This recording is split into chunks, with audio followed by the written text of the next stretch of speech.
The last time master cabinet maker Bill Besh worked in his now ruined New Orleans workshop, he was wrestling with a tough decision. He wanted to stay with his family and ride out Hurricane Katrina at home.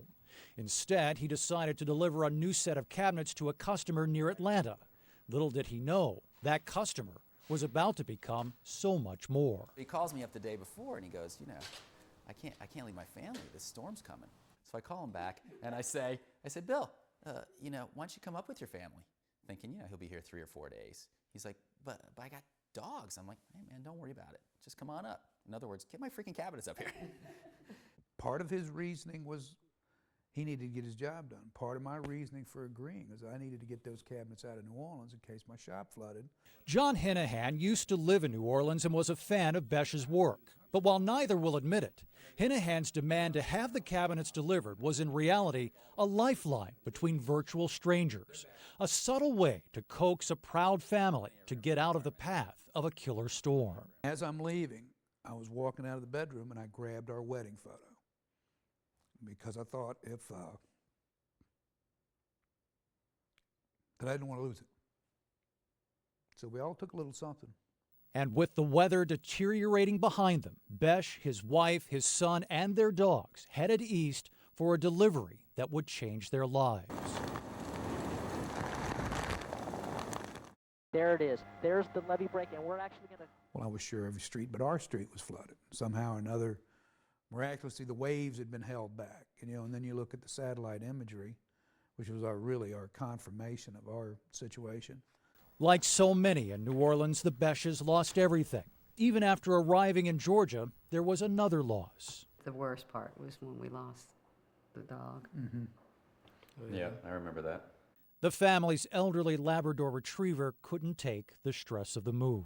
That was when we all broke down, because that was just the straw that broke the camel's back. But as low as they felt, the Beshes soon landed on their feet in a way few evacuees could.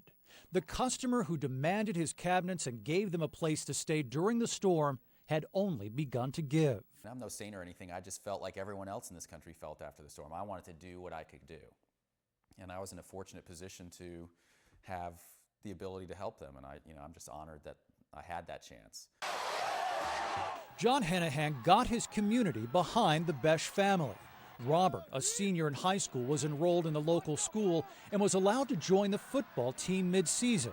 Through an acquaintance, John even found a temporary workshop for Bill so he could continue to make a living.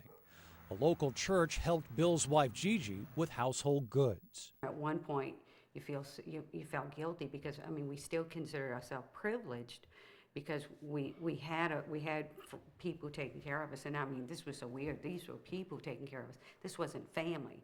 They did what family, does. I'm still amazed. But perhaps most amazing was how a craftsman and a customer who once only had cabinets in common had come to think of each other as family. And as the Beshes prepare to return to the ruins of New Orleans to start their lives over, they aren't alone in feeling richer for the experience. The unexpected benefit was, to me, they are like family now. So not having them here, that'll be a little hard. And when they leave and go back, that'll be the especially hard part. The people up here and the experience up here have changed us. I think it's going to be a great Christmas. So with the cabinets now complete, Bill Besh turns his attention to one last task for his special customer. Lagniappe, they call it in New Orleans, a little something extra. John doesn't know he's getting it because more or less it's his Christmas present, like a little lagniappe, as they say down in New Orleans, a little something extra that we're going to give him.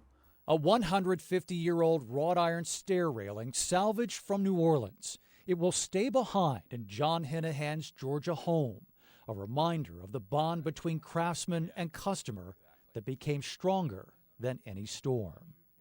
David Mattingly, CNN, Atlanta.